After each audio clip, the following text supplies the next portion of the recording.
April 21st News Briefing. My name is Daniel Valles, and welcome to our channel. I do not know the day or hour of the rapture. I do know we are running out of days and hours, though. We are running short on time. The world is getting crazier as we go forward. We're just going to put our notes on the table today, talk about them. We're going to look at several events in the news and then how it lines up with everything we've been expecting in prophecy and strive to get a better idea of the direction things are going. We've looked at the peace and safety calls. When they say peace and safety, then sudden destruction is coming. There are going to be birthing pangs leading up to that, but they won't be obvious to everybody. Scripture warns us right here in the same passage that there are going to be many people asleep right on the very threshold of sudden destruction. Even with these birth pangs on, they won't be very noticeable to most people, but the more that you examine who's saying these calls of peace and safety, they are the children of darkness, who they are, their character, they know sudden destruction is coming because they are working toward it. And Revelation 17:13 also tells us that too. So this is what we've been looking at lately and why we're having these news briefings, watching these birth pangs unfold, what they're building toward, and why they do seem to be going in the direction of explaining a plausible scenario for the average person's perspective of World War III suddenly breaking out, the sudden destruction that's coming. We can see that they are pushing over the dominoes to make this happen. They are drawing it out, but there are birth pangs definitely heading in a very clear direction. Right now is when we need to be watching and we need to be very sober. We've talked about the days of Noah and Lot that Jesus Christ emphasized 4 different times. He is coming during these criteria. He will be revealed during these criteria while life is still going on like normal for most people. And so that's why we've been examining and looking at the supply chain, particularly with the energy supply chain, how our entire society and world hums along because of these pillars in our infrastructure. And this is what's being knocked over with this war in Iran and the aggressive actions that are just making it even worse. They are making it worse on purpose because it's a controlled demolition. You take out these key pillars, you can take out so many aspects of society. It also causes a pretext for other nations to get involved militarily because this is an energy blockade that is affecting all of them. And so as we've talked about before, we are expecting a Pearl Harbor type event, which is tied to the energy crisis because the more that it is made worse, the more reasons countries have a reason to militarily intervene. And this is what we are expecting and definitely appears to be the direction things are going. So we know they're pushing over the dominoes to lead toward the sudden destruction and make a plausible reason for that. But we also have the understanding that as long as life is still going on like normal, that is the window to expect Christ's return, his revealing, like he said. So we see there is a certain time frame because of the dominoes that are already pushed over. This will only go on for a certain amount of time, and we certainly see by Trump's actions and his belligerence that he is deliberately trying to make it worse. It will get worse, which will also shorten the window for these days of Noah and Lot. This is what we're going to look at more today. And most people aren't fully aware of the impact of the supply chain, and especially with the energy infrastructure, how that ties in with commercial goods that you find in your store. Well, in the Strait of Hormuz, right there in the Persian Gulf area, there are so many oil wells and oil storage tanks and gas wells, and of course refineries and petrochemical factories that process the oil and turn it into a variety of things. There's also many power plants because you are right there at the source of energy. You have your oil or your gas, whatever powers your power plant. So that also makes it a very good area for large factories that require a lot of power, such as aluminum factories. So the Persian Gulf region right there is excellent for energy infrastructure and factories. And so that's why it's been a great resource that a lot of the world is dependent on. 20% of the world's oil supply comes from there, but also a number of chemicals and supplies that they use in manufacturing come from this one location. So many components of our society come from this one region. Crude oil, helium, sulfuric acid, fertilizers, LNG, LPG, gasoline, diesel, various solvents, various chemicals and resins and plastic precursors. And then, of course, aluminum products and other things that are manufactured right here in this area because of the lower energy costs. There is so much that comes straight from this area, but of course it all has to be loaded up onto ships and shipped out of the area onto oil tankers or gas tankers or commercial cargo ships. It all has to leave that area somehow, and the majority of it all is on ships. And they travel around the world to various ports where they unload their oils and their different oil products, the gas products, the various cargo containers. They're all unloaded, and they are then loaded onto trucks and transported. A number of these products are also loaded onto trains. All this material then is filtered out from the ports. It requires fuel to transport them in one way or another. They are then transported to the factories and other refineries, other petrochemical factories that take those components and break them down into other components. These supplies also go straight to power plants, which power the grid in different areas. All these imports arrive at the port before they can go into their respective societies. Of course, one of the immediate impacts is the refineries that churn out the different diesel and gasoline, and they are transported by trucks to the different gas stations and serving the different people in those societies. And of course, that then keeps the business of the individuals and the citizenry going, the different small businesses, just from this one impact directly reaching the average person. But then you have all those petrochemical plants and all those refineries and all those first-line factories who are taking those ingredients that are coming right off the boats, and they are then turning them into very important components that are used in manufacturing, such as solvents and resins and epoxies and naphtha. And so much of plastic production comes from the petrochemical industry. Well, if you don't have those ingredients, you can't make plastics. You can't make plastic containers. There's so much of our world that requires petrochemical ingredients. So these factories are going to start making those ingredients, and the petrochemical companies will start compounding different things. Those supplies are then loaded onto different trucks, and they are transported to further companies that take those ingredients, those very important precursor components, and actually turn it into a finished product. Whether that's sneakers or synthetic clothing or mattresses or cups and plates and all sorts of stuff, there is a manufacturer somewhere who takes those ingredients and turns it into products. And there are thousands upon thousands of factories in the world that require petrochemical ingredients to make their product. Without them, they can't make them. And they churn out millions and millions of items that are then loaded onto other trucks. And then those trucks have to require fuel to transport it to stores. And then the average person reaches them, and that's their understanding of where they get them. It's from the store. They don't understand the factories and the petrochemical plants and the shipping and the storage and where it comes from. They just know, I can go to the store and get this product. But the more that we understand how interwoven and complicated this system is, we can also see and understand how quickly it can break down. Because if you have one missing part, you have one weak link in your chain, it affects everything else further down the chain. Particularly because there's factories that produce ingredients that are used by so many other factories after that to produce their products. And so the problem started on February 28th with pretty much the Strait of Hormuz shutting down, which kept so many ships right in that area. They can't get out with the product. They can't get out with the crude oil or any of the oil products or any of the derivatives that come from that region right there. And so that is the bottleneck. That was focused on the Iran war. If you want to affect the entire societies of the world, you affect this bottleneck. This one bottleneck affects everybody. And then, of course, as the war started and progressed more, there were missile attacks and drone attacks that started damaging some of the infrastructure, some of the refineries, some of the petrochemical plants, some of the gas liquefaction plants, as well as also some of the aluminum factories and other factories that are in the region too. And so when you consider this and looking downstream, looking at the manufacturers and the big companies, and they wonder where their ingredients come from and the supply chain, they can look back and realize with those taken out of the picture, there's some critical ingredients that we're going to be very short on here pretty soon, but also for a long time. Whether that's gas to run our factories or the power plants that we needed, or the solvents and resins and naphtha and everything that we need for making our plastic products, or aluminum if we're some type of metal manufacturer.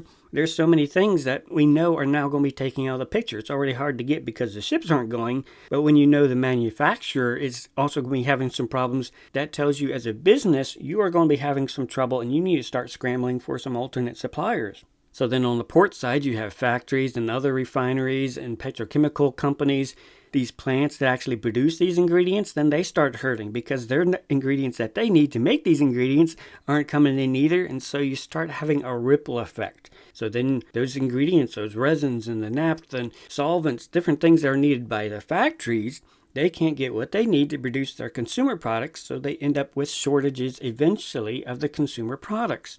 It will take some time before shortages show up on the consumer level and in the stores. And at first, the average person might not even be aware of it. It may not even register yet. But by the time shortages show up in the stores, that means the damage is already pretty bad at the front end of this whole supply chain. And so, especially as we see this war get worse and carried on longer and longer, you're going to see the impact and the ripple, this wave of negative impact affecting the petrochemical factories, the factories that produce all these critical components, these precursor ingredients that the factories need to make their products. This ripple effect is going to grow and grow, and as the war continues, and if the war gets worse, then the impact becomes more permanent and more damaging and will eventually show up more and more and in a larger scene on the storefront for the average person. And that will affect the days of Noah and Lot, because then you're going to start talking about businesses shutting down or laying off people, companies not making a profit, companies having to scale back, things not showing up in stores or availability, affecting farmers as well, affecting construction.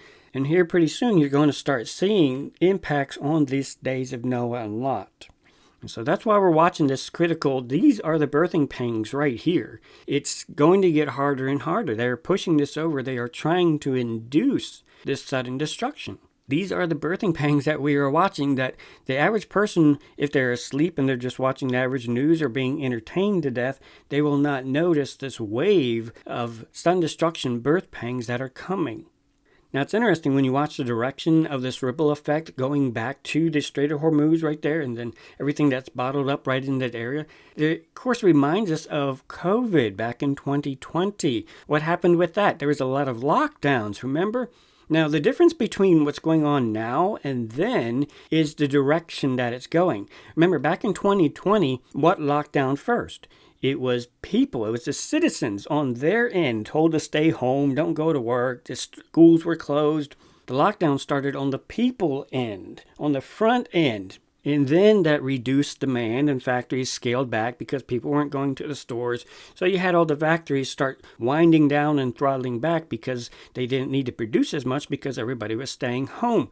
But you'll also remember another forward impact was the cargo ships weren't going out from China, the factory of the world. And this is why there were shortages showing up, because the container ships weren't showing up in the ports because they were told, stay away, we don't want anything from China right now coming in. We're a little leery of that. So there's a lot of delay in keeping the cargo ships away. Because the container ships were blockaded in a sense, not going out, that led to shortages going upstream from the back of house, so to speak. But largely it was shut down from the front of house, what everybody saw up front with the people and the schools and staying home from work and all that, but then met from the backside of the cargo ships not going out. So that was in 2020. So when we compare that to our time, the shutdown, the direction it's coming from the back of house, moving to the front of house, we can see that in 2020, they were doing a dry run. They were practicing and examining the situation, examining the supply chain. What happens when you do a blockade? How does this affect the supply chain? How does it adapt? It is flexible. How does it adapt? And then how long does it take for certain effects to ripple through the supply chains? What are the inventories in the commercial world, in the manufacturing world? How far can this be pushed? I truly believe 2020 was a dry run for what we're examining now, but consider right now they're doing it for permanent effects. Blockading again the critical components that affect the entire world, but now the ripple effect and damaging to infrastructure right there, it's permanent. They've pushed over these dominoes. They're not going to get back up. Not for many, many years. And so this impact, this wave of impact throughout the industry and supplies and ingredients and components from manufacturing, it is slowly making its way toward the front of house. The people at the front don't quite see it yet. The average person doesn't quite see the impacts yet because they don't understand how the supply system works. But when they think back to 2020 and how the container ships not coming in, how that did have a ripple effect that showed up later and led to shortages, then you can start to see some of the parallels. But now it's going to be a lot worse because this is permanent damage that is also affecting every component that is manufactured that requires petrochemical supplies. This will lead to sudden destruction, and that's why I keep saying all they have to do is draw this war out. It doesn't have to get worse, although it will get worse, but the longer that Strait of Hormuz is closed and those ships and those critical ingredients don't go anywhere, this ripple effect will continue to go, and it'll continue to grow, because those manufacturing plants will have a deficit every single day going forward. Less and less there are supplies that they have not made, there are ingredients they have not been able to make, and so that list of what hasn't been made keeps growing and growing and growing, and the factories that need those ingredients keep being able to produce less and less because they don't have those and they're not going to be coming in for a while. So this situation gets worse every single day that nothing happens. Not until the strait absolutely opens and those industries have peace and safety to enable going through there will things even remotely return to normal. But that's not happening. It's actually being made worse. So this will eventually catch up to the attention of the average person and disrupt their daily lives with the shortages and loss of businesses, loss of jobs, famines, food shortages, building construction supply shortages. There's so much impact that is already on the way. That's what you need to understand with these dominoes. They are already on the way. That means we have a limited time window for these days of no unlocked. When we look at a chart that shows us the different major continents and areas of the world that their percentage of imports from just the Strait of Hormuz, it really gives you an idea what areas of the world are going to be impacted and what components first, such as Asia. You can see the orange. They rely on over 45% of crude and condensate imports just from this area, the Strait of Hormuz. So they're going to be feeling it in the crude and condensate area first. But they also get a good chunk, 30% of gasoline and naphtha from this area too. Naphtha is so crucial for making plastic products. So guess what impact on the supply chain in the factory of the world is going to happen and show up soonest? It's going to be in plastic containers, plastic products, anything made with plastic petrochemical precursors. Then you look at Europe, the blue. They are almost 40% dependent on jet fuel and kerosene from this region, the Strait of Hormuz. So they're going to be hurting in that area first. That's going to show up first. Same for Africa, very reliant on jet fuel and kerosene too. And then also diesel and gas oil. So you can get an idea of what areas are going to be hurting most and what's going to start showing up on the front end first just by this chart. Europe has maybe 6 weeks of jet fuel left. Energy Agency head warns. The International Energy Agency, quote, in Europe we have maybe 6 weeks or so of jet fuel left, he said.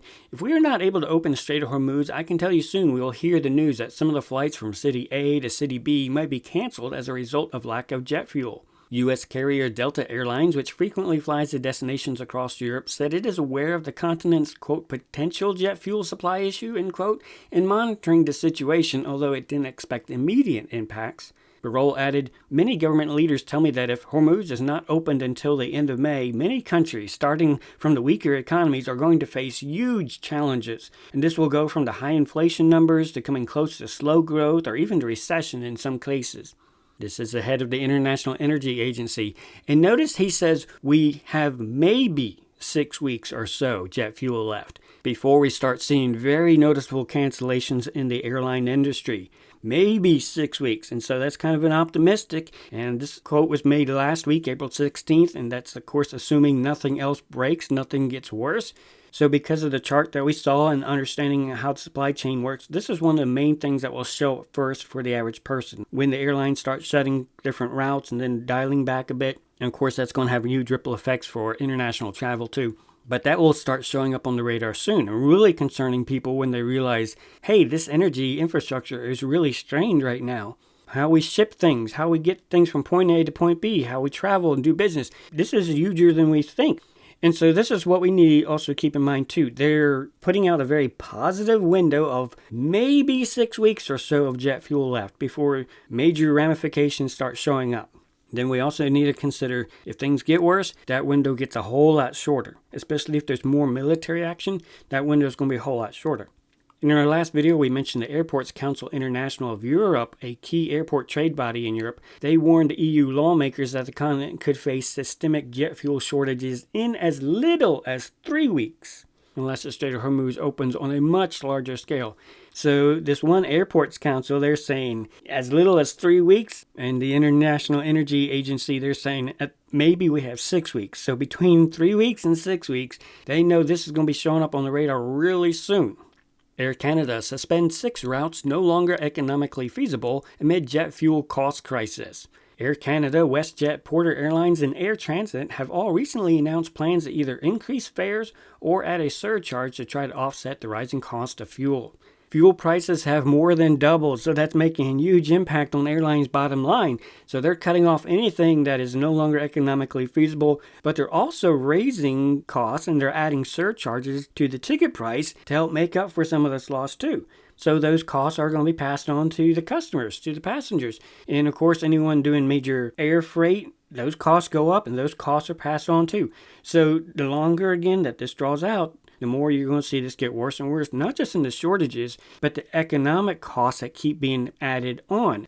And of course, every business looks at their bottom line and their profit margin, and it makes decisions of whether we're going to go forward with something or whether we're going to scale back. Alaska Air suspends guidance, citing jet fuel costs. The stock is down. As a result of rising fuel costs, Alaska Air said it is suspending full-year guidance, noting that the war in the Middle East makes the second quarter difficult to predict as well. Quote, fuel remains the largest source of near-term uncertainty, Alaska Air said. With the price of jet fuel already, this will add about $600 million in expenses in the second quarter, they said.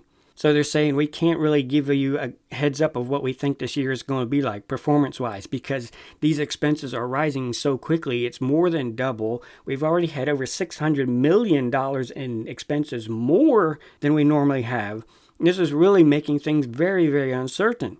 And so from a company's point of view, you're going to have to address that. You're going to have to cut back expenses, find ways to save money, find ways to pass on the expenses to others. The airlines and many other major companies in the world are looking at these costs that are coming down the system that they're already having to eat and realizing this cannot go on for long or this will cause major disruption in our industry. The International Air Transport Association said the IEA, the International Energy Agency's assessment of potential jet fuel shortages is sobering. We have also estimated that by the end of May, we could start to see some cancellations in Europe for lack of jet fuel. This is already happening in parts of Asia.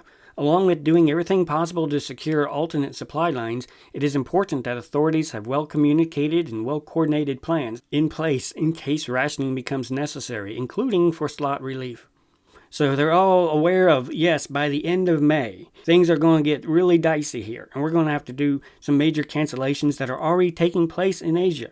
It's going to be coming home to roost for us here around the end of May. EU could release jet fuel stocks if Hormuz disruption persists. If the situation in the Strait of Hormuz continues, the EU will be prepared to launch a possible coordinated release of jet fuel stocks. The comments, the EU's most direct so far, follow a call earlier this week by Germany's largest aviation lobby for the release of Europe's strategic jet fuel reserves to support the sector.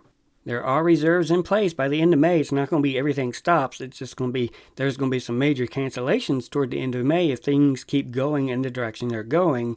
This is one alternative we have to help ease that situation if we get to that point they are aware of. But it's only a very short-term band-aid for the situation.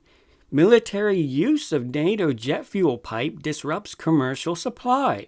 In March and April, extra volumes of military-grade jet fuel were put into the NATO Central Europe pipeline system in Rotterdam. The situation has pushed out some supplies of civilian jet fuel, causing a reduction in deliveries to European airports, including Frankfurt's main aviation hub. The heightened use comes at a time when Europe's commercial airlines and airports, several of which are directly connected to the pipeline, already face severe fuel supply pressures because the Iran war has choked off a key source of imports. Now, they don't say exactly how much military jet fuel went through the system, but they do say the amount, however, is equivalent to several days of Italian demand for jet fuel and kerosene. While that sort of volume represents only a small portion of the European market, it piles yet more pressure on the continent's already squeezed supplies.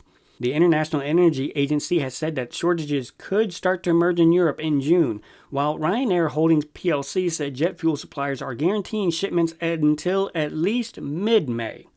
Europe's jet fuel market is set to be tighter in May than April, people involved in fuel trading recently said. Okay, keep in mind we're in a war going on here, and of course America and Israel have been heading it off, but then NATO is also observing this. They are aware of it, and some playing a small, minor support role. So you have the military active at the same time in Europe as well, and they're watching it and possibly putting things on standby too. So again, if this war gets worse or this war continues, you're going to see the military component also taking jet fuel off the supply scene too, which will compound the situation for commercial markets. It pushes them out. And so when you take this component in, such as Ryanair Holdings is saying, we can guarantee supplies until at least mid-May. That's the 3 weeks out. 3 weeks to 6 weeks, they know that window's going to get real dicey here because they are aware there is a military component that is using these jet fuel systems too. So these multiple experts are given a sober reading of the situation. Iran war leaves few solutions to Africa's fuel shortages. In Kenya, there are reports of shortages of roughly 20% hitting petrol stations. And of course, that leads to panic buying. Tanzania, they also have price hikes over 30% at the pump. Nigeria's refining capacity is pretty dilapidated, so they're trying to adjust to this situation too. There's huge ramifications that are already being felt across the world. Fire at Rajasthan refinery site day before inauguration by Prime Minister Modi. Refineries worldwide are highly susceptible to fires, explosions, and catastrophic failures during the commissioning and startup phases, as this period involves introducing hydrocarbons into new or maintained high-pressure, high-temperature systems. There was a fire in the crude distillation unit (CDU) section of the refinery complex. Prima facie, it appears that leakage of hydrocarbons through one of the valve flanges in the heat exchanger circuit caused the fire. The Rajasthan refinery will be India's 24th and the second most complex unit yet in India. Okay, we mentioned in one of our previous videos, refineries do not like to start up or shut down refineries because they are very dangerous, and this is when you see most explosions and incidents happen at refineries. So this new refinery was getting ready to be inaugurated pretty soon. They're about to have an opening ceremony with Prime Minister Modi, but they're in the startup process. They're getting the refinery warmed up, getting it ready for commissioning, and that's when this incident happened. They are still assessing the damage, but this is an important assessment right here at this very tense time in a unit of this refinery that is often referred to as the heart of an oil refinery, the CDU. UAE asks U.S. about a wartime financial lifeline. Now, this is catching some people's attention. The UAE, the United Arab Emirates, asking about a potential financial backstop in case this Iran war gets longer and longer. And of course, they get a lot of their income from petroleum products and oil, which means they are really hurting with this war that's been about 50 days now. And some are wondering if this asking for a credit line is because they really need it and they're in desperate states, or are they just trying to make a show of confidence that, yes, we're financially stable and this line will help with liquidity and just help things out? Are they doing it for that? And then some people are wondering, are they going to stop using the US dollar, or are they going to start switching to China's currency for these transactions in oil? This whole region is so dependent on oil transactions to fund large parts of their economy that they're in a world of hurt right now. Toto halts bathroom orders after Iran war upends supply chain. Toto has suspended new orders for its prefabricated bathrooms due to a material shortage as the Iran war continues to squeeze the global oil supply chain. The company joins a growing list of Japanese manufacturers who have cut production or hiked prices in recent weeks due to tightening supplies of naphtha, an oil feedstock used in plastic production. The nation relies on Middle Eastern imports for about 40% of its naphtha supply. The procurement of raw materials both domestically and internationally has become extremely unstable as a result of the Middle East conflict, Toto said in a statement. Toto is facing a shortage of organic solvents used in the coatings of walls and ceilings in its modular bathrooms. Congo copper and cobalt miners cut chemical use as Iran war disrupts supplies. Congo's leading copper and cobalt producers have had some orders for key leaching chemicals canceled or withdrawn by suppliers this month, forcing miners to cut usage and consider output reductions as Middle East-linked supply disruptions deepen. The Democratic Republic of Congo is the world's top cobalt producer and Africa's largest copper supplier, making it a key plank in global supply chains for electric vehicles and the clean energy transition.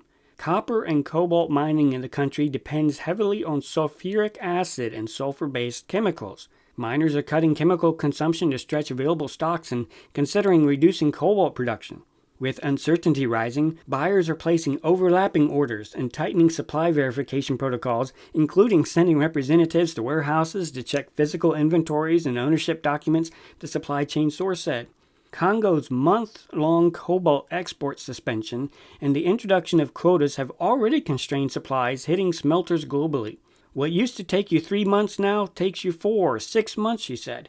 There is a heightened risk of shortages.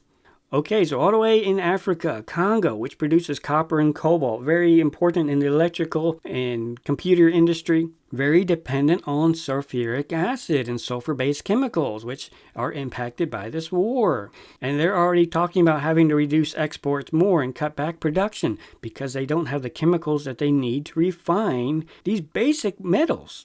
Japan says energy-related supply chain bottlenecks can be cleared within days. Concern has mounted among manufacturers over the shortage of naphtha, a key feedstock for petrochemicals and related materials, with dozens of companies announcing actual or possible order stoppages in recent weeks despite government assurances of sufficient stock.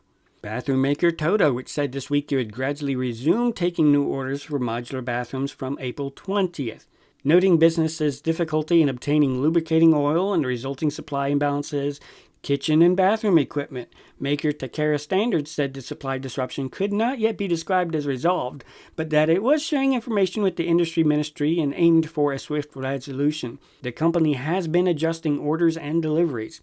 Cleanup said it had no new updates after suspending the acceptance of orders for all system bathrooms on April 15th, and that it wanted to even out the higher than anticipated volume of orders it had been receiving. Okay, the government tries to tell you, yeah, we got this under control. We got some backstop. We can help this out. We got it under control. But dozens of companies there in Japan, including some very major companies, are saying we're having to do some cutbacks. We're having to do stoppages because insufficient stock of what we need to make this stuff. So always keep in mind that governments will try to tell you everything's fine, and they will try to have the idea that they're in control and they got some reserves. But the companies, look at the ground level. Look at their shortages. What's the real world? What's happening there? It's already happening. These shortages are impacting major, very large companies that are manufacturing so many different things. Supply bottlenecks widen as Iran war disrupts packaging chain. Since the start of the war, the price of crude-linked derivatives such as polyethylene and polypropylene, which go into plastic packaging, have risen by over 50 to 60%, while glass costs are up by over 20% amid a shortage of commercial gas, according to industry executives. Packaging typically accounts for 15 to 25% of product costs, meaning even modest increases can quickly eat into margins, forcing companies to reassess pricing, sourcing, and inventory strategies. Okay, so you look at so many areas that actually produce packaging that's used for so many daily use items, and you look at the costs that they're having to process now. It's creating shortages now. Those prices are already being manufactured now. They're already being passed on now. Quote, the disruption in packaging supplies has become increasingly severe over the past few weeks, from tight availability to near exhaustion of stock in the domestic market, end quote. There is a ripple effect that is already being felt, and it's going to get larger and larger. And these companies have already been affected over the past few weeks. Imagine when the shortages even get more and more. Japan fears oil shortage due to Middle East crisis. Potential problems with the supply of naphtha, a petroleum product and key component in the petrochemical industry, are negatively affecting the activities of Japanese companies, despite Prime Minister's assurances of guaranteed 4-month supplies. Paint and coatings manufacturer Kansai Paint imposed restrictions on solvent supplies in early April. Several plants of Mitsubishi Chemical Group and Mitsui Chemicals began reducing ethylene production as early as March. Lion has postponed the launch of a new laundry detergent, and Kobayashi Pharmaceutical has begun to limit supplies of air fresheners and oil care products. The shortage of naphtha is also pushing up prices, as the cost of supplies from regions outside the Middle East is double. In recent years, 40% of Japan's naphtha needs have been met by imports from the Middle East. Another 40% is covered by domestic crude oil production. Certain regions of the world that manufacture so many supplies, they are very dependent on Middle East supplies. These costs, which are more than doubling, are going to be passed on. It's also going to cause companies to scale back and stoppages. We are already seeing this impact. And right in the midst of this situation, those who are putting out the calls of peace and safety, the children of darkness, Netanyahu and Donald Trump, they continue to make these calls of peace and safety, warning us from Scripture that yes, sudden destruction is coming. Trump warned if a deal happens under Trump, it will guarantee peace, security, and safety, not only for Israel and the Middle East, but for Europe, America, and everywhere else. Right at this time when he's making it compoundingly worse. And what the Scriptures say, when you hear them say this, sudden destruction is coming. Do not discount it. Don't say, well, this ceasefire is going to get resolved. This whole thing will be over here pretty soon. Scripture warns you, when they say this, and they've been saying this repeatedly, sudden destruction is coming. Count on it. Look for the birthing pangs. They are going to induce the baby. All this right at a time where we are expecting the Son of Man, Jesus Christ, to return, for him to appear the second time. The children of darkness know full well that Jesus Christ is going to be revealed during the days of Noah and Lot, right during this window, right on the threshold of sudden destruction, and they are mocking Jesus Christ because they intend to hand power and authority over to the Antichrist. They are in open rebellion against Jesus Christ. Donald Trump dragging the name of Jesus Christ through the mud. They are openly mocking him. So I wasn't surprised just the other day, Texas Congressman Troy Niels, a staunch Trump ally, defended the AI-generated image portraying Trump in a Jesus-like role by calling him, quote, better than sliced bread, quote, and almost the second coming. I believe that Donald Trump is better than sliced bread. I think he's almost the second coming, in my humble opinion. I think he's done a fantastic job. He's got a very difficult job. Pope's got a tough job, got issues in the church. But Donald Trump has a very, very difficult job to do, the toughest job in the world. Not only is he defending a blasphemous portrayal of Jesus Christ, but he's then likening Donald Trump to the coming of Jesus Christ. Almost the second coming. They're holding it right in your face that they know full well what time it is. The second coming. Almost the second coming. Almost the second time he is about to be revealed. Right at the same time he's putting out the peace and safety calls, he's also ramping up the threats that are going to lead to sudden destruction. The threats that he's making are on such a level they are basically taken as a nuclear threat. We're offering a very fair and reasonable deal, and I hope they take it, because if they don't, the United States is going to knock out every single power plant and every single bridge in Iran. No more Mr. Nice Guy. They'll come down fast, they'll come down easy. Now again, he's making these right in the midst of supposed negotiations, right in the midst of supposed ceasefire. This is not helping it. It's making very clear he has no interest in peace, safety, or stability. He is continuing to threaten to obliterate the country, to send them back to the Stone Age, the nuclear threat in the sense of obliterating them in a few hours. How is Iran going to take this? In a very understandable way. They are deliberately making it worse. And friends, that's what we need to keep in mind as we look at these birth pangs that are unfolding. They are inducing these birth pangs. They are being drawn out to a degree, but they are being induced, and they're knocking over dominoes that cannot be put back up anytime soon. They are going for the kill. They rehearsed this in 2020 with a shutdown of the supply system and part of the energy system, the supply chains and the ships. They rehearsed all this, so now we are seeing it in live where they're putting it into full effect. They have lit the fuse. They pushed over the dominoes. The ripple effect is coming, and now at this very sensitive time, they are actually making it worse. You're going to see it get worse. And probably this week, here very soon, you're going to start to see more infrastructure taken out, more energy disruptions, more permanent damage done that's going to accelerate how quickly things start falling apart more and more, and how quickly it's going to start showing up on the front end, very aware for the average citizen too. And this is what we need to keep in mind. It's already bad as it is. It's already going in a certain direction as it is. But they are making it even worse on top of that.